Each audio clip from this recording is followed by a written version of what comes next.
Hi all, welcome back. Before anything else, it's a fun idea if you let me know where you're watching from. Thanks. Be sure to like and subscribe.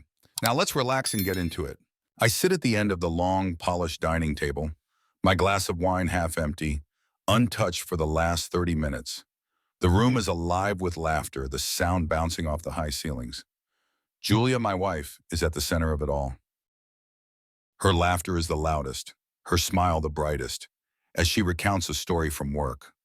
The people around her, her colleagues, hang on her every word, their admiration palpable. I watch from the edge of the gathering, a ghost in the background, unnoticed by everyone but fully aware of every detail. The fork I hold hovers over my plate, but I have no appetite. Instead, my eyes remain fixed on her, not with love or admiration, but with a cold detachment. She's good at this, isn't she? The charming, successful woman who draws attention effortlessly. A picture-perfect wife, at least in the eyes of everyone here. They don't know, they couldn't imagine, not yet. I glance down at my watch, counting the seconds until the next part of my plan slides into place. I've been working on this for weeks now, orchestrating each moment with precision. Patience is a skill I've honed, something Julia has underestimated all these years. I'm not one for impulsive reactions, no.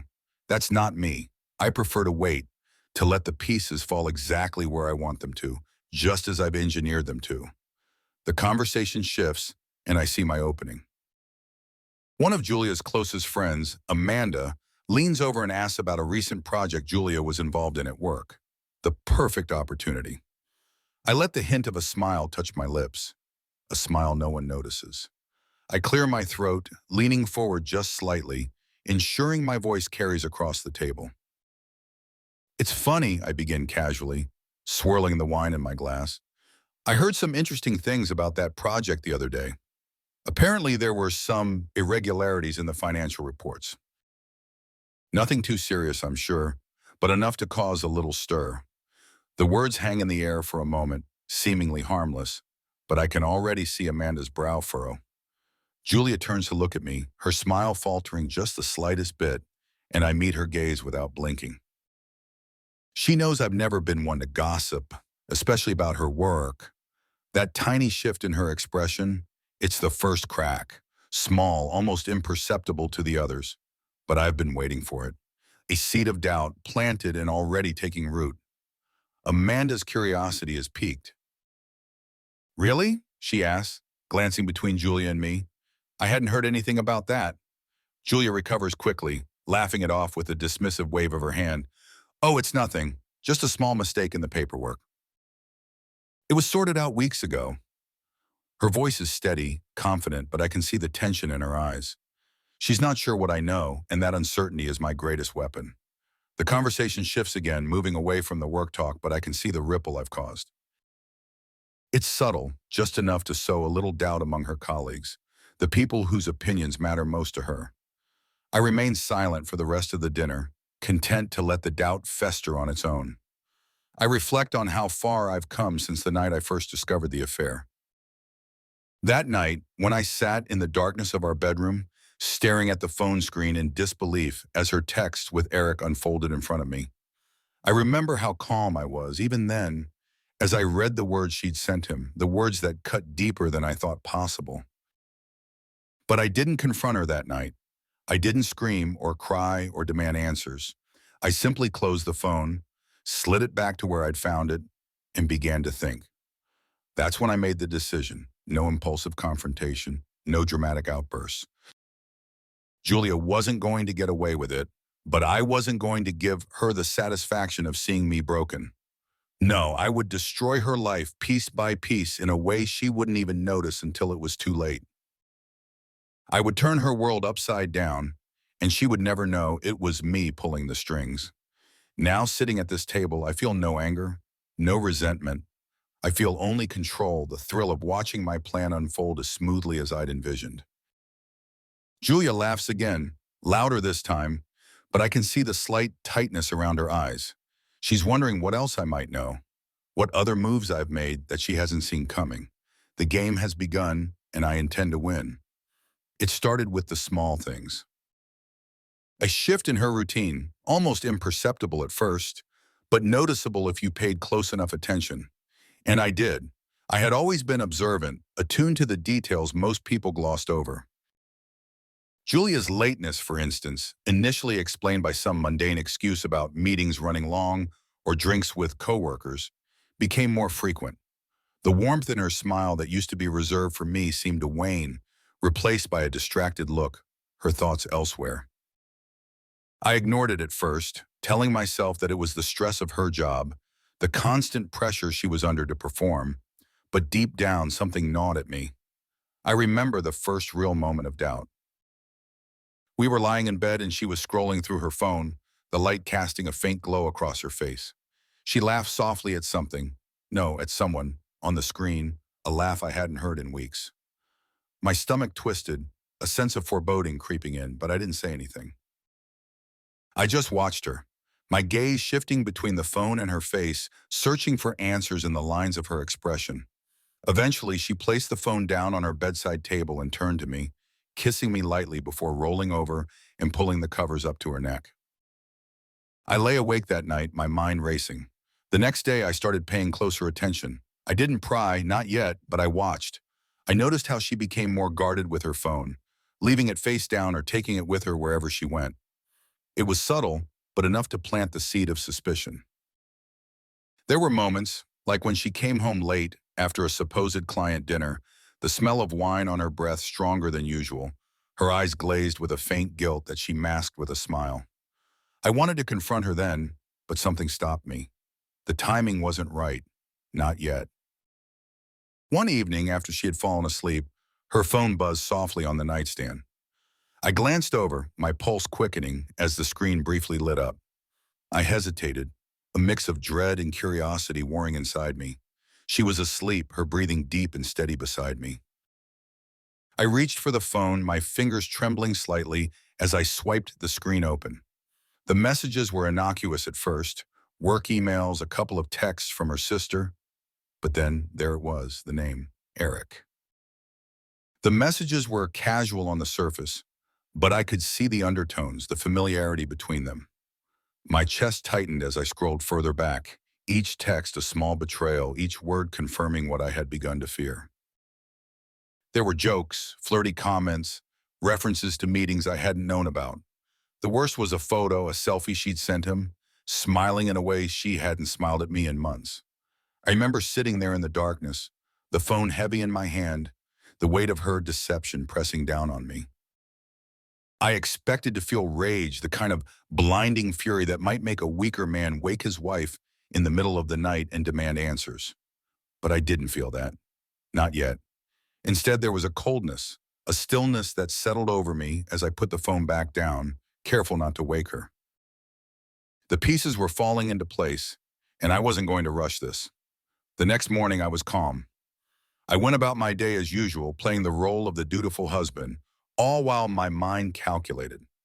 I was gathering information now, watching her every move without her noticing. She still smiled at me, kissed me before she left for work, completely unaware that I knew. And that was the part that gave me the most satisfaction. I had the upper hand and she didn't even realize it. In the days that followed, I began my quiet investigation. I didn't need to hire a private investigator or confront her directly. Instead, I observed, piecing together the gaps in her story, the lies she told me about where she was or who she was with.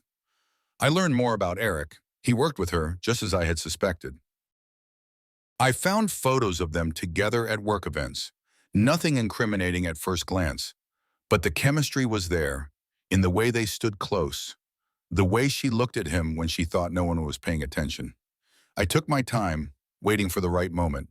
Patience was key. A confrontation would only give her the opportunity to explain, to twist the narrative, to apologize, and beg for forgiveness. I didn't want that. I wanted control. I wanted to dismantle her life piece by piece, the same way she had dismantled my trust. One evening, as she was getting ready for bed, I casually mentioned that I had heard some gossip from one of her colleagues. I told her it was nothing, just some office drama about a couple of people who were getting too close at work. She laughed it off, calling it typical office nonsense, but I saw the flicker of anxiety in her eyes. It was small, barely noticeable, but I had been paying attention for weeks now. I knew what to look for. I let it sit there, that tiny seed of doubt, knowing it would grow over time. She didn't ask me who had told me the gossip, and I didn't offer any more information. The tension between us remained invisible, but I could feel it building, a silent pressure waiting to be released. The affair itself wasn't the worst part. It was the deceit, the calculated way she had gone behind my back, smiling at me every day as if everything was normal. That's what fueled my need for revenge, not just to make her suffer, but to control the situation so completely that she would never see it coming. She would think she had gotten away with it, only for her entire world to crumble beneath her feet. And by the time she realized what was happening, it would be too late. I wasn't impulsive. I didn't act out of anger or hurt, but out of a cold, rational need to regain the upper hand. I let her think she was still in control, that I was oblivious to the affair, while I quietly set the stage for her downfall. Every lie she told me, every moment she spent with Eric, was another piece of ammunition I gathered, another detail I could use to dismantle her carefully constructed life. By the time she realized what was happening, her reputation at work would be in shambles. Her friends would doubt her, and Eric would be nothing more than a fleeting memory, a mistake she wished she could erase.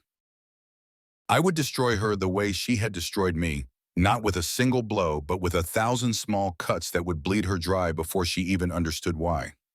I didn't need her apology. I didn't need her to explain herself or beg for forgiveness. I needed control, and I was taking it back, one step at a time.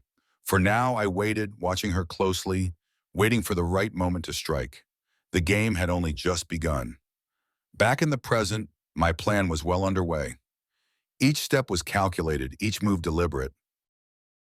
I had spent months positioning the pieces on the board, quietly manipulating Julia's life from behind the scenes, all while maintaining the facade of a devoted husband. Every word I spoke to her was carefully chosen, every action designed to push her further into the trap I had laid. It started small. I planted subtle doubts about her professionalism among her colleagues. A whispered comment here, a vague email sent anonymously there. I knew Julia thrived on her reputation at work. Competent, reliable, the perfect team player. So I chipped away at that image, piece by piece. I sent a tip to HR about an alleged oversight in one of her reports, knowing they'd investigate it quietly. Of course, they found nothing major, but the shadow of suspicion was enough. She received a warning, just a formality, but it was the first blemish on her otherwise spotless record. At home, I played the part of the concerned husband, offering comfort and reassurance. She confided in me, telling me how unfair it all was, how someone must be out to get her. I agreed, playing into her paranoia, even suggesting that perhaps someone at work was jealous of her success. I watched as her frustration grew, her once unshakable confidence beginning to erode. But that was just the beginning. I started attending more of her social gatherings, work events, dinners with friends, anywhere I could subtly influence those around her. At one dinner, I mentioned to one of her closest friends that Julia had been acting distant lately, almost secretive. I framed it as concern, of course, expressing my hope that everything was okay. The seed was planted. A few days later, I noticed that same friend pulling Julia aside during a party, asking if she was all right, if there was something wrong between us. I couldn't hear the conversation, but I could see the tension in Julia's body language, the way her eyes darted nervously as if trying to gauge how much her friend knew. It wasn't long before Julia's friendships began to feel the strain. A few of her closest confidants distanced themselves, not overtly, but in the subtle ways that only close relationships unravel. Missed invitations, delayed responses, awkward silences. Julia started noticing, and I was there to offer my quiet support, gently suggesting that perhaps they weren't as loyal as she thought. She never suspected I was behind it. Why would she? I was her rock, her shoulder to lean on. As her personal life began to fray, I turned my attention back to her career. This time, I targeted her relationship with Eric. I knew enough about him by then, his weaknesses, his habits. He wasn't the type to commit, that much was clear. I began sending anonymous messages to Julia from a burner phone, pretending to be someone who had seen Eric with another woman. The texts were vague but suggestive enough to raise suspicion. I sent similar messages to Eric, warning him that Julia was becoming too attached, that she might be looking for more than just an affair. The tension between them grew. Julia, already on edge from the stress at work and the distance between her and her friends, began questioning Eric's loyalty. She would come home late, her face drawn, her phone clutched tightly in her hand as if it held the answers to her fears. I'd ask her how her day was, and she'd offer a clipped response, clearly distracted. I didn't press. I wanted her to unravel on her own. The messages continued. I escalated them just enough to keep both Julia and Eric guessing. A photo of Eric walking out of a bar with the woman who wasn't Julia. A text to Eric implying that Julia had spoken about wanting more from their relationship. I fed their insecurities until their secret meetings were no longer the joyful escapes they once had been. Now they were fraught with tension, suspicion clouding every interaction. And still, Julia never suspected me. The more control I gained, the more emboldened I became. Each small victory brought me a sense of satisfaction I hadn't anticipated. Watching her suffer, knowing that I was behind it all, gave me a quiet thrill. It wasn't rage or revenge in the traditional sense. It was something deeper, a need to assert my dominance, to make her pay for her betrayal, not with a single act of vengeance, but through the slow, methodical destruction of her life. I could tell she was nearing her breaking point when she came home one evening, her face pale and drawn. She sat at the kitchen table staring blankly at the floor, her hands trembling slightly as she held her phone. I knew what she was thinking. Eric. Their relationship was crumbling, and she had no idea why. I watched her for a moment, considering my next move. "What's wrong?" I asked softly, sitting down across from her. She looked up at me, her eyes wide and filled with uncertainty. "I don't know," she whispered, her voice barely audible. "I feel like everything is falling apart. Work, friends, even Eric. I don't know what's happening." I reached out, placing my hand over hers, offering the comforting gesture she needed. "It's just a rough patch," I said, keeping my voice steady and reassuring. "You'll get through it. You always do." She nodded, but I could see the doubt in her eyes. I knew she didn't believe me, not fully. The cracks in her carefully constructed life were too deep to ignore now, and she was beginning to feel the weight of it all. A few days later, I put the next phase of my plan into action. This time, I targeted someone closer to her, her boss. I had been careful up until now, making sure that nothing could be traced back to me. But with Julia so close to breaking, I decided to escalate things. I sent an anonymous tip to her boss, suggesting that Julia had been involved in unethical practices at work. Nothing too serious, but enough to raise eyebrows. I included fabricated emails and documents I had carefully crafted, making it look like she had been skimming money from one of the company's accounts. The investigation that followed was quiet, as I knew it would be. Her boss called her into his office, asking her pointed questions about the discrepancies. Julia, of course, had no idea what he was talking about, but the damage was done. She was placed on probation, pending further review. She came home that night, furious and devastated, venting to me about how unfair it all was. I listened patiently, offering my support, all while relishing the chaos I had unleashed. Her career was hanging by a thread, and she was completely unaware that I was the one holding the scissors. As her professional life spiraled, I turned my attention to her social circle once again. This time, I targeted one of her closest friends, someone who had been distant lately but still remained loyal to Julia. I sent her an anonymous message, suggesting that Julia had been speaking behind her back, making cruel remarks about her personal life. I made sure the message seemed credible, using details only someone close to Julia would know. The fallout was immediate. Her friend confronted Julia, accusing her of betrayal. Julia, already on edge from everything else, broke down.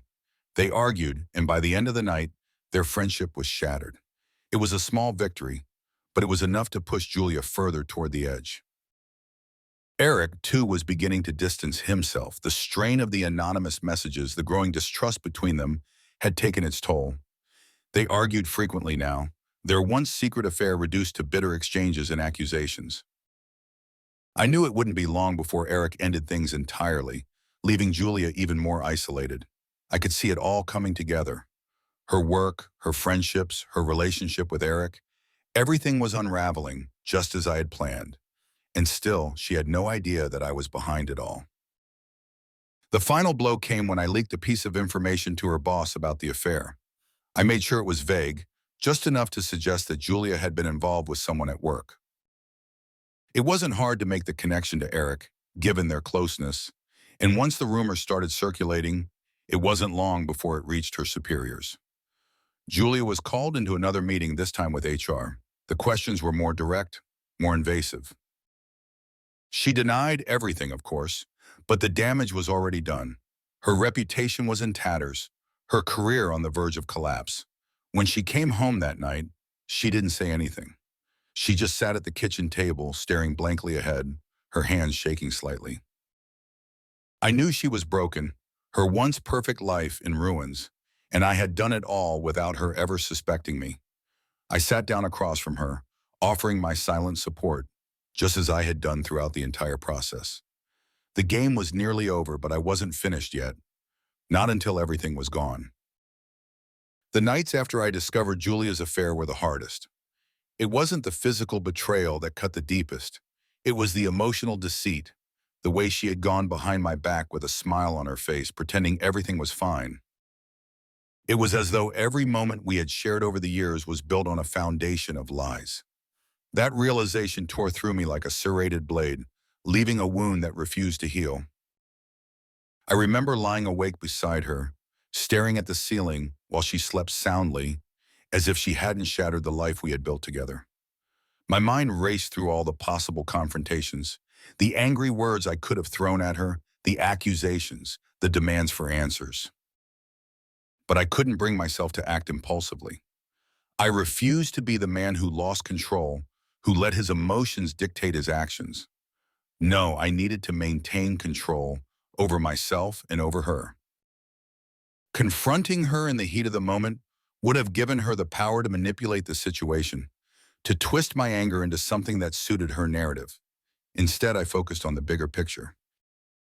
I spent those nights planning, turning over every detail in my mind, evaluating each piece of information I had collected. The messages from Eric, the late-night meetings she hadn't bothered to hide well enough, the phone calls that conveniently ended the moment I entered the room. I didn't need any more proof. The evidence was clear, and so was my path forward. But the pain lingered. I didn't want to admit it, but it gnawed at me in the quiet moments, in the early hours of the morning, when my thoughts became too loud to ignore. I would catch myself wondering what had gone wrong, where I had failed as a husband. Was I not enough for her? Had I been too distant, too focused on my own life to see her slipping away? The questions spiraled, each one heavier than the last, and there were nights when I thought about walking away, leaving it all behind and starting over somewhere new. But that wasn't who I was. I wasn't the man who ran from his problems. I was the man who solved them. And solving this meant seeing it through to the end. The more I thought about it, the more the hurt began to transform. Anger replaced the sadness, but even that wasn't enough to drive me to recklessness. I felt it simmering beneath the surface, a cold, controlled fury that sharpened my focus. My emotions weren't a weakness.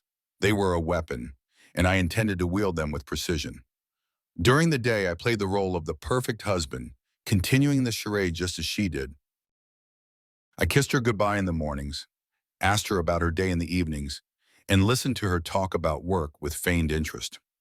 All the while I was gathering information, piecing together the puzzle that would eventually lead to her downfall.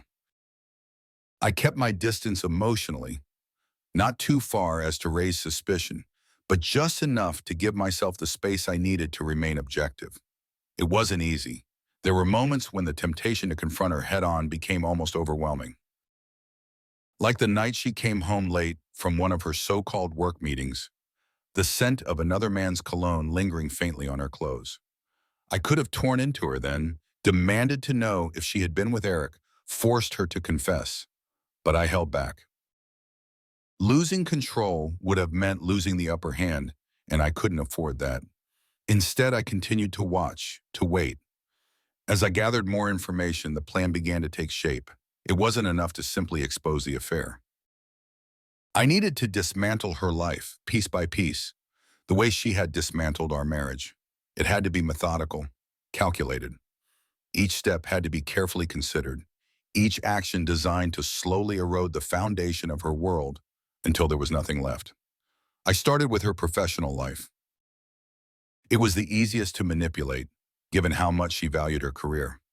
I knew that Julia took pride in being seen as competent and reliable, the kind of woman who could handle anything thrown her way. So I began planting seeds of doubt among her colleagues, subtle hints that she wasn't as dependable as she seemed, anonymous emails to her superiors, pointing out small mistakes in her work that, under normal circumstances, would have been overlooked. Little by little, her reputation began to falter. She noticed, of course, she would come home frustrated, venting about the sudden scrutiny she was under, the way her boss seemed to be second-guessing her decisions. I offered my sympathy, playing the supportive husband role with ease, even as I quietly celebrated each small victory. But that was just the beginning. Her personal life was next. Julia had always been the social one, the kind of woman who thrived in her friendships, who maintained a tight-knit group of close confidants. So I targeted them one by one, slowly driving a wedge between her and the people she trusted most. It wasn't difficult. A few well-timed rumors, a couple of fabricated text messages sent from an untraceable number, and suddenly her friends were questioning her loyalty. The cracks began to show, and before long, Julia found herself increasingly isolated, her once strong friendships fraying at the edges. It was satisfying to watch. With each step, I felt a little more in control, a little more powerful. Julia, on the other hand, was beginning to unravel. She became more distant, more withdrawn, her confidence slipping away as her life crumbled around her. But she still didn't suspect me. To her, I was the one constant, the one person she could rely on, and I made sure to keep it that way. But even as I relished my victories, there was an undeniable weight that came with the knowledge of what I was doing. I wasn't blind to the toll it was taking on me. Each step I took toward her destruction brought with it a strange mix of satisfaction and regret. I had to remind myself why I was doing this, why I couldn't simply walk away. It wasn't just about revenge, it was about justice. She had betrayed me, and she had to face the consequences of her actions. Yet in the quiet moments, when the anger subsided and the cold clarity of my plans settled over me, I couldn't help but wonder what it would feel like when it was all over. Would I be satisfied? Would I feel the closure I so desperately sought? Or would there be something else, something darker waiting for me at the end of this road? But I couldn't allow myself to think that far ahead. Not yet. The final piece of the puzzle was Eric. He was the one who had been complicit in all of this, the man who had knowingly inserted himself into my marriage and taken what wasn't his. I couldn't leave him out of my plan. He had to face the consequences too. I began planting doubts in Julia's mind, subtle hints that perhaps Eric wasn't as committed to her as she thought. I fabricated messages from Eric to other women, sent them to Julia from anonymous sources. At first, she shrugged them off, but as the messages became more frequent, her trust in him began to waver. They argued more often, their once secret affair now riddled with tension and suspicion. I knew I had her when she came home one night, her face pale, her hands trembling as she clutched her phone. She didn't say anything, but I could tell from the way she avoided my eyes that she was beginning to crack. I could almost feel the weight of her guilt pressing down on her, the fear that everything was slipping out of her control. And that's when I knew it was time for the final blow. I'd been holding on to one last piece of information, something I had been saving for the perfect moment. It was a detail about Eric that I knew would destroy whatever was left of their relationship. I had discovered, through a little digging, that Eric had been involved with another woman at their workplace before Julia. It wasn't public knowledge, but I had managed to find enough evidence to make it undeniable. I anonymously sent the information to Julia, along with a message implying that Eric had been seeing this other woman the entire time he had been with her. It worked. Julia confronted Eric, and the fallout was explosive. She accused him of using her, of playing her for a fool, and from what I gathered through the grapevine, their relationship ended in a fiery argument. Eric, ever the opportunist, distanced himself from her as quickly as possible, leaving Julia even more isolated and vulnerable. It was almost poetic, the way it all came together. Her professional life in ruins, her friendships shattered, and now the man she had thrown everything away for was gone. Julia was alone, and she had no idea that I had orchestrated every moment of her downfall. And yet, as I watched her sitting at the kitchen table that night, her face pale and drawn, I felt a strange emptiness settle over me. I had won, I had destroyed her life, just as I had planned. But instead of the satisfaction I had expected, there was something else, a hollowness that I couldn't quite explain. I sat down across from her, offering the same silent support I had always given. She didn't look at me, didn't say anything. We sat there in the quiet, the weight of everything that had happened hanging heavy in the air. The game was over, but somehow I didn't feel like I had truly won. And that was the most unsettling part of all. As Julia's life continued to crumble, the satisfaction I had anticipated from each small victory felt fleeting.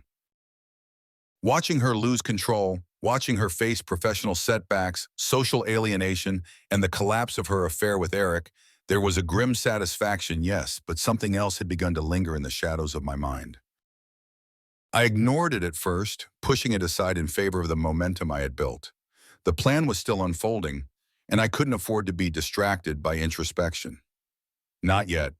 Julia's work situation deteriorated faster than I expected. The anonymous tips, the subtle discrediting of her abilities, had already caused tension with her superiors. But the final push came when I leaked the information about her affair to her boss. It was carefully done, nothing too direct, just enough to raise questions. I knew her boss well enough to predict his reaction. He wasn't the type to ignore rumors, especially ones that could cause reputational damage to the company. He called her in for a meeting, and while Julia denied everything, the damage was done. An internal investigation was launched, and Julia was placed on suspension. When she came home that night, she was quieter than I'd ever seen her. She sat at the kitchen table, the weight of everything crashing down on her.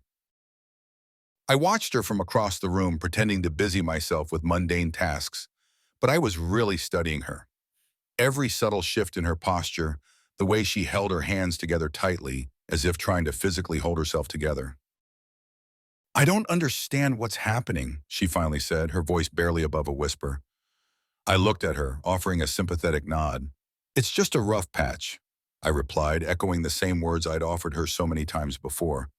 But I knew these words were empty now. Julia was unraveling, and no amount of reassurance could put her life back together. She had been placed on administrative leave, her career hanging by a thread. Her friendships were in tatters, her once solid network of support frayed to the point of breaking. And Eric, the man she had risked everything for, had vanished from her life in the midst of their own implosion.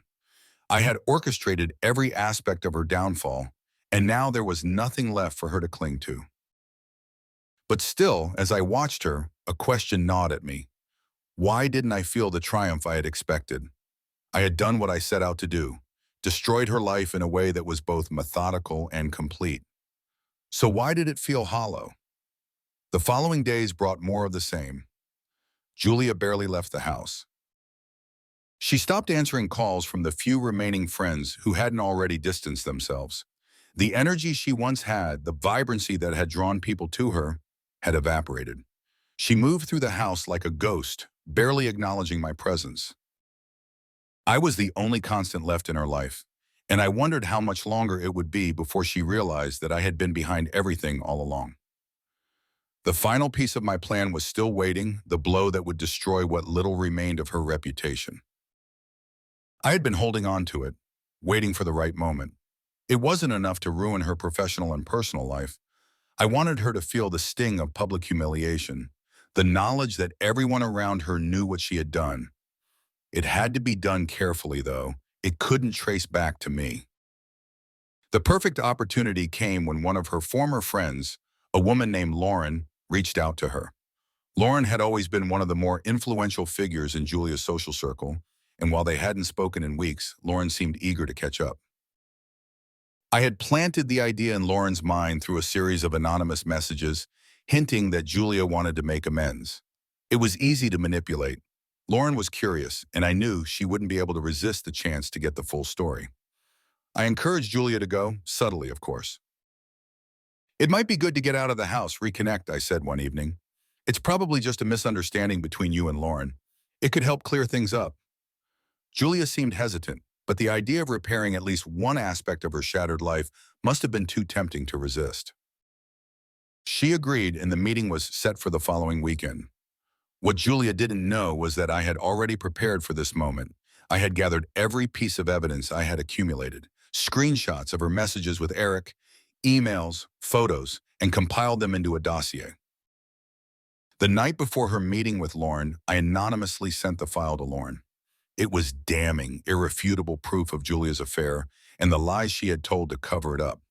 I knew Lauren would read it, and I knew exactly what she would do with the information.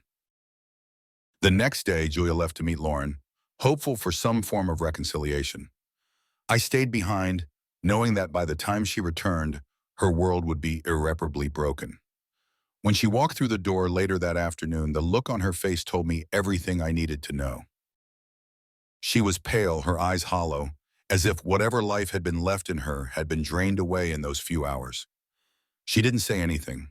She just stood there, staring at me, her hands trembling at her sides. "What happened?" I asked, feigning concern. For a moment, I thought she might collapse. Her knees buckled slightly and she gripped the edge of the table for support. "Lauren knows," she whispered. "Knows what?" "Everything," she said, her voice breaking. "She knows about Eric, about the affair. She had proof." I stepped toward her, pretending to be confused. "Proof? What are you talking about?" Julia shook her head, tears forming in her eyes. "She showed me. She had emails, texts. I don't know how she got them." I kept my expression neutral, hiding the satisfaction that simmered beneath the surface. "Did you tell her it wasn't true?" Julia let out a shaky breath, her shoulders slumping. "There's no point. She doesn't believe me. And now everyone will know." I placed a hand on her shoulder, offering what little comfort I knew she could accept. "It's going to be okay," I lied. "We'll get through this." But Julia wasn't listening. Her gaze had shifted, and for the first time, I saw something flicker behind her eyes. Realization. It was subtle at first, but I could see it growing, the pieces falling into place. She stepped back, her expression shifting from despair to suspicion. "How did Lauren get that information?" she asked slowly, her voice barely audible. I hesitated, maintaining my calm demeanor. "I don't know, Julia. Maybe Eric sent something, or maybe—" "No," she interrupted, shaking her head. "No, Eric wouldn't. He wouldn't have sent those things." There was a silence between us, heavy and thick. I could see her mind working, piecing together the events of the past few months. Her eyes narrowed slightly as she looked at me, and I knew in that moment that she was beginning to suspect the truth. "It wasn't Eric," she said, her voice firmer now. "It was you." I didn't move, didn't react. There was no point in denying it. We had reached the end, and there was no longer any need for pretense. "Yes," finally said, my voice calm. "It was me." Julia's breath caught in her throat, and she took another step back. "Why?" she asked, her voice trembling. "Why would you do this to me?" I considered her question carefully before answering. "Because you betrayed me," I said simply. "You lied to me. You went behind my back, and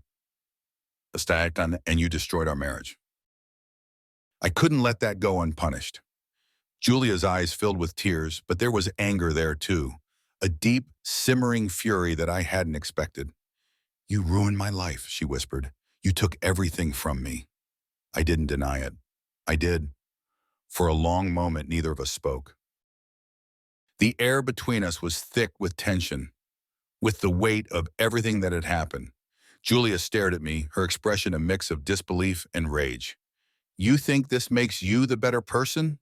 she finally asked, her voice shaking. "You think this makes you right?" "No," I said softly, "but it makes me feel better." Julia let out a harsh laugh, wiping the tears from her face. "You're pathetic," she spat. "You've spent all this time, all this effort, just to hurt me. And for what? Do you think you've won?" I didn't respond. There was no point in arguing with her. She couldn't understand. This wasn't about winning or losing. It was about taking back control, about making her pay for the pain she had caused. Julia stared at me for a moment longer before shaking her head, turning away. "I hope you're happy," she muttered as she walked toward the door. As the door closed behind her, I stood in the silence, the weight of what I had done settling over me. The satisfaction I had sought, the sense of closure I had expected, remained elusive. I had achieved everything I had set out to do, but the emptiness was still there, gnawing at the edges of my mind. I was alone now, truly alone. I had won, but the victory felt hollow. I remember the day I saw them together like it happened in slow motion, each second stretching out with a sickening clarity. It was a Saturday afternoon, one of those rare moments when Julia didn't have an excuse ready, no plans with friends or work commitments. She had told me she needed some time to herself, something about running errands, and I had agreed easily. By then I knew better than to believe her lies, but I let her leave, feigning indifference. But this time I followed her. I didn't know where she was going, but my instincts were sharp. She wasn't dressed for errands, her outfit too casual, too thought out. My mind raced as I drove a few cars behind her, maintaining enough distance to stay hidden. Every traffic light she passed through felt like a test of patience, the anticipation building inside me.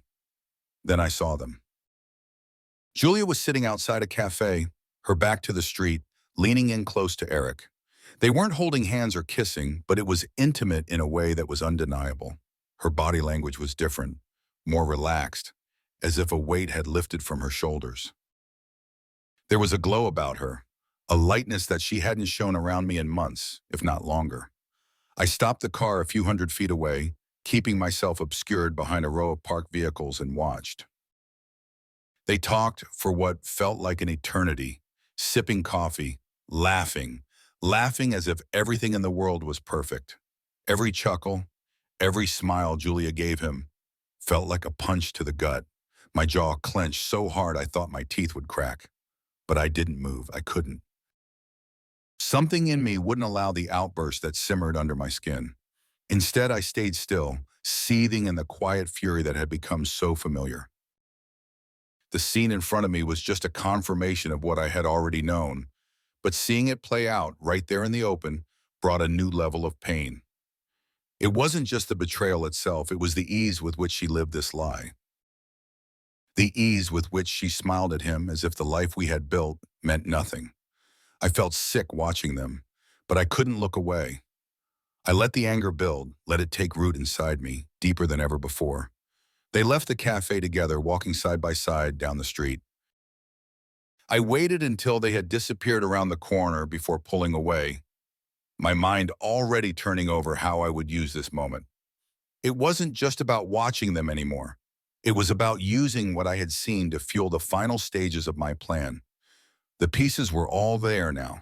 It was time to act. That night, I didn't say a word to Julie about what I had seen. I didn't need to. Confrontation wasn't the point anymore.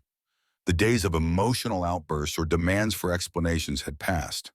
Now it was about control. Now it was about execution. I stayed quiet, watched her move around the house as if nothing had changed, and let the coldness settle in. I replayed that cafe scene in my mind for days, using it as fuel, reminding myself of why I was doing this.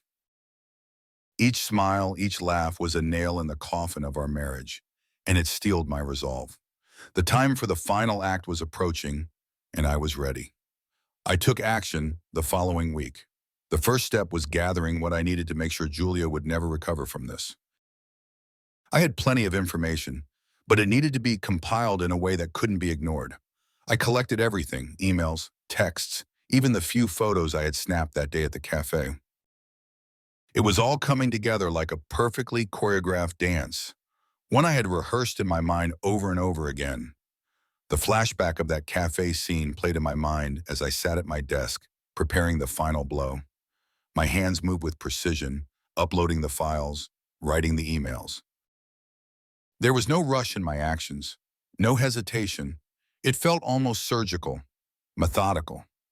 I had thought about every possible outcome, every angle.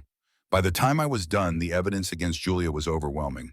There would be no recovery from this, no redemption. But the real power wasn't in the evidence itself. It was in how I chose to release it. I sent the emails to everyone that mattered in her life, her boss, her closest friends, even her family. Each recipient received their own carefully tailored message with just enough information to shatter the image Julia had crafted. For her boss, it was the affair with Eric, the unprofessionalism, the deceit. For her friends, it was the lies, the manipulation. I made sure that no one would look at her the same way again. She had betrayed me, yes, but now she would know what it felt like to be betrayed by everyone she had leaned on. The days that followed were chaotic. Julia, who had already been on the edge, collapsed under the weight of it all.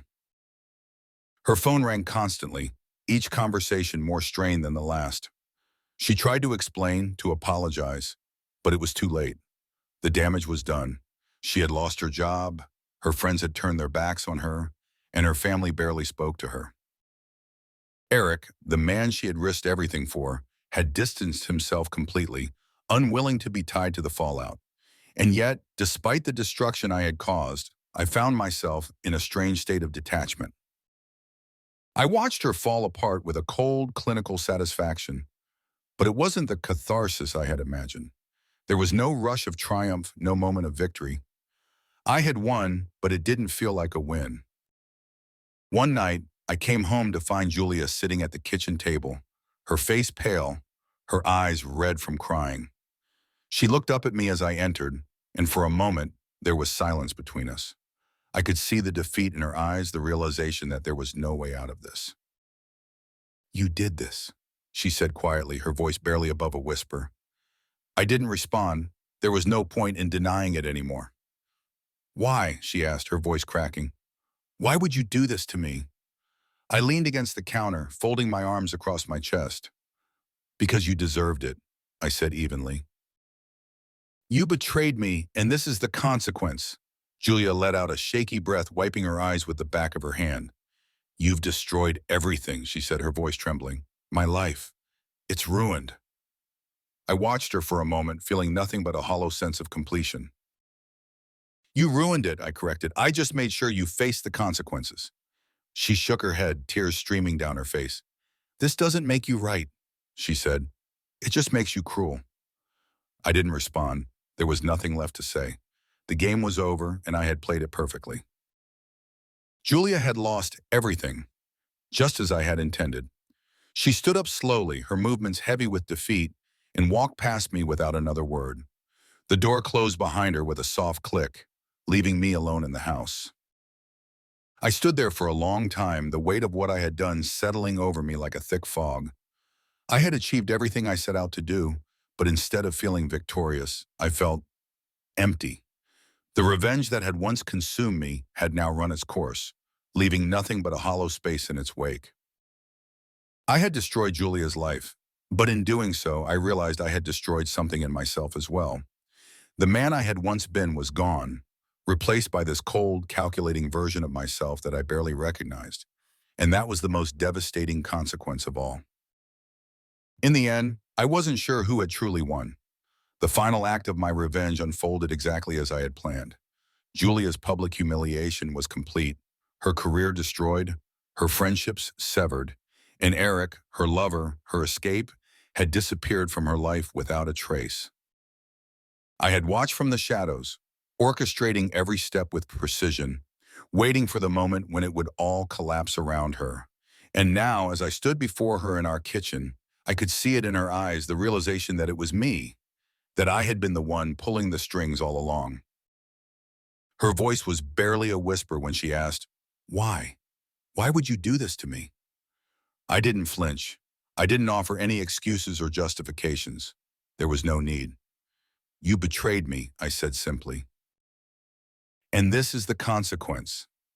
The words hung in the air between us, and for the first time in months, Julia looked at me not with the cold indifference she had so often reserved for me, but with something deeper, something raw. Her eyes filled with tears, but her expression was hard, as though she refused to let herself break in front of me. "You think this makes you right? That this makes you better than me?" she asked, her voice shaking. I stayed silent, my gaze steady. This wasn't about being better. It was about control. It was about making her understand the weight of what she had done. But as I stood there, I couldn't ignore the growing emptiness inside me. The satisfaction I had chased for so long had come and gone, leaving nothing but a hollow space where my anger had once been. Julia shook her head, wiping the tears from her face. "You're pathetic," she spat. "You've ruined everything, and for what? To feel powerful, to make me suffer?" I met her gaze, the cold detachment I had cultivated over these months slipping just for a moment. I had ruined her, yes. But at what cost to myself? The man I had become, the one who had spent months planning her downfall, was a stranger to the man I once was. I had given up more than I realized in pursuit of revenge. Julia turned away from me, her shoulders slumped in defeat. "You've won," she said, her voice hollow. "Congratulations."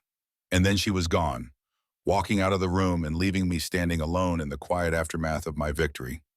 The door closed softly behind her, and the house fell into a silence so deep that it felt suffocating. I didn't follow her. I didn't need to. The damage was done. I had achieved everything I had set out to do, and now there was nothing left. The house felt empty, too large for the both of us, as if it had expanded to fit the distance that had grown between us over the years.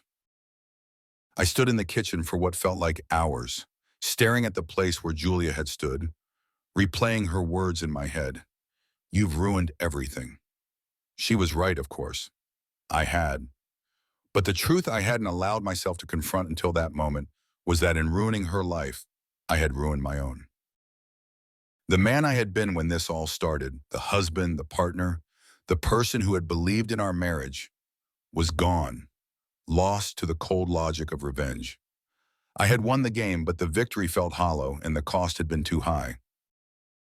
In the days that followed, I found myself wandering through the house, aimless.